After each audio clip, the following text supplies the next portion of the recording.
think you know the religious, spiritual, and mystical experience and vision? What does the vision itself look like?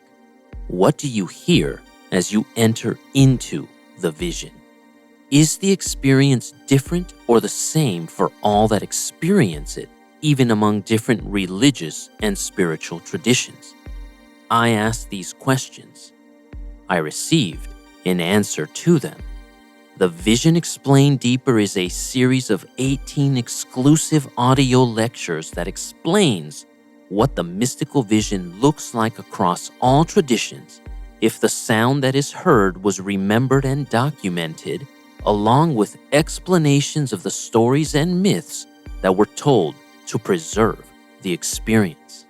Visit logosofexperienceandtruth.com and purchase this series of exclusive audio recordings today. Deepen your understanding of the mystical experience and vision so that you come to believe that you can experience its transformative power as well. Welcome to the Logos of Experience and Truth podcast, where I work to unlock the hidden mysteries of the beatific vision of God for you, the listener that may or may not be upon this spiritual narrow path. But what exactly is the narrow path that Jesus speaks of? My mind is finally dislodged from understanding, speaking, contrasting, and comparing creative thought, manifesting thought, law of attraction types of things, and has settled back down to think about concepts to discuss and to unlock. Any Christian or anybody that's read the New Testament has seen, heard, possibly read for themselves the term the narrow path. Jesus makes a big giant thing about this in the Bible, about those on the left and those on the right will say they know me, and that he will say, I don't know you, and that only the few find the narrow path. But what is the narrow path? Up until, who knows when, a couple of years ago or so, if I'd ever thought of this, of what is the narrow path, as a Christian, I probably would have just thought to myself, being Christian is the narrow path. And I'd say that that's fine for the time being, wherever you are on the spiritual path, if you are on a spiritual path, and if this is even something that you are interested in learning, which if you are listening to this podcast, I assume you are. But there's a deeper meaning to what the narrow path is. Now, what's interesting, and this may be one of the reasons why it has been said that Jesus probably went to like India and studied over there or something like that, is this concept of the narrow path is very similar to the Buddha's middle path.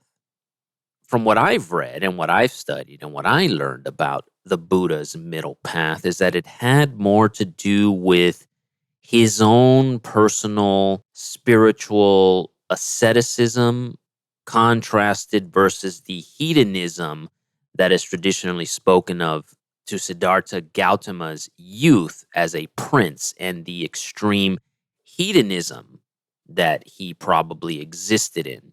So this middle path was between this hedonism of all pleasure, all joy, all food, sex, everything that a person could physically desire and or receive, and contrasting that to the traditional story of his father creating this illusion around him that there was no sickness and no death. And again, very allegorical to the idea of even the middle path between youth and adulthood. That idea of when we're young, we don't usually think that we're going to get old, or we live in a manner that is not conducive to getting old. But then once you're old, now you're remembering your youth and such things of that nature. So there's this contrast between the two.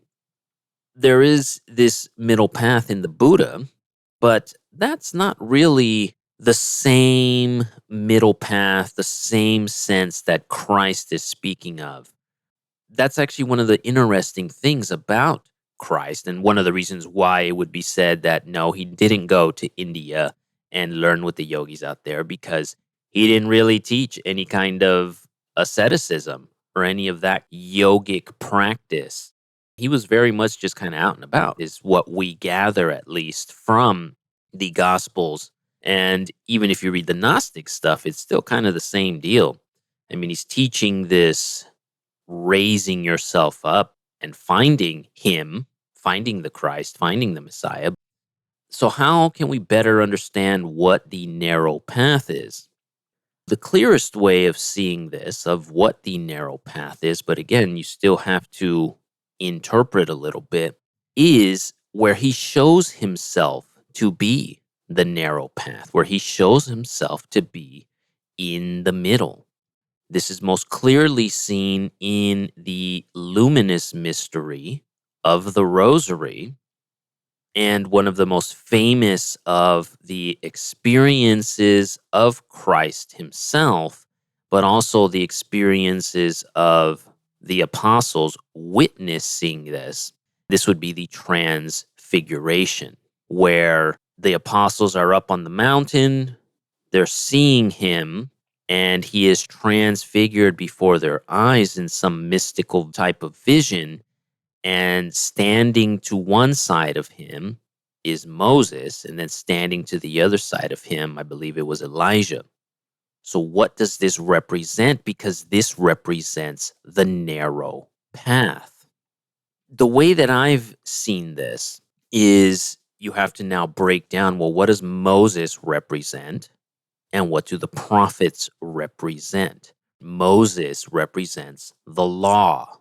Well, what is the law, or what is law in general in our mind? Logic, the analytical. So Moses represents the logical and analytical mind. What are the prophets? Those led by the Spirit, those led by emotion. All you have to do is look at Ezekiel and some of the wacky stuff he does, and you know he's not being led by anything logical. Even though the writing is very logical, what's in the writing is not. It's very emotional, it's very high spirited. Thus, the prophets represent the emotional mind, the left side and the right side. So, the narrow path is being in between, or being the ruler of both, or being in balance of both, or being in equilibrium between both, being both logical and emotional. I mentioned it in a previous episode when discussing the male and female quality of mind itself. And the male is the logical, and the emotional is the female. And this is another of those aspects of a way to see it, the balance between the two.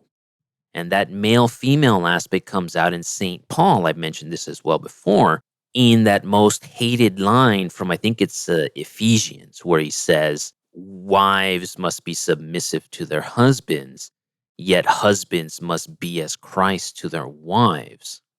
Now, if you're just looking at this on the topical layer of purely submissive wife, or husband being as Christ, then all this really depicts is what everybody assumes: domestic life, actual living, actual things, actual practice between a husband and a wife. But if you break that down and can interpret what is meant by that, this is actually one of the keys to achieving what is known as the great work in esoteric and occult teachings in the Christian sense. It is the equilibrium between male and female mind, between logical and emotional. So, what does it mean then that the wife is submissive to the husband? It means that emotions will take heed of logic to be controlled. But then what does it mean for the husband to give themselves up as Christ does for the church to his wife? This means that logic will subside itself and pay heed to the emotions instead of ignoring them.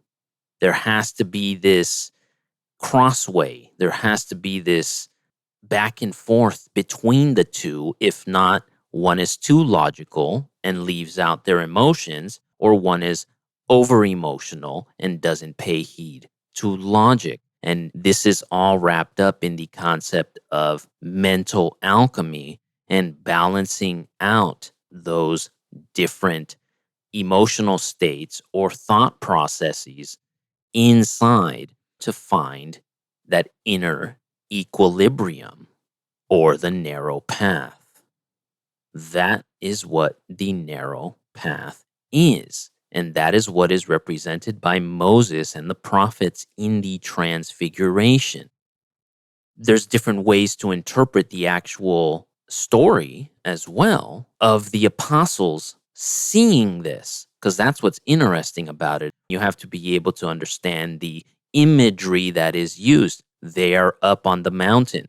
The mountain is the symbol in any of these texts of having risen the mind up, of climbing up into the mind through some type of meditation or contemplative prayer. That is what the mount is. That is why all of these things are on the mount. Moses is up on the mount when he receives the 10 commandments. Elijah, when God speaks to him, he's up on the mount. That's what the mountain represents, removing oneself from the world. Now, this doesn't actually mean climbing up a mountain. It can. You can definitely go up and climb up a physical mountain to do this, but this means climbing up the mountain inside of the mind and removing oneself from the world inside of the mind. And that the apostles witnessed this of Christ with Moses and Elijah at his side. It's why it's considered one of the mysteries. The mysteries translated as the various sacramental things, methods by which God conveys his message. That's literally what this is symbolizing: the way to eternal life, the way to the fullness of life, the way to adoption as a child of God is this narrow path, is this path between and above the logical and the emotional mind, the fullness of being a human being. Hopefully that answers better what exactly the narrow path is that Jesus speaks of. And I will leave you with that. Until next time.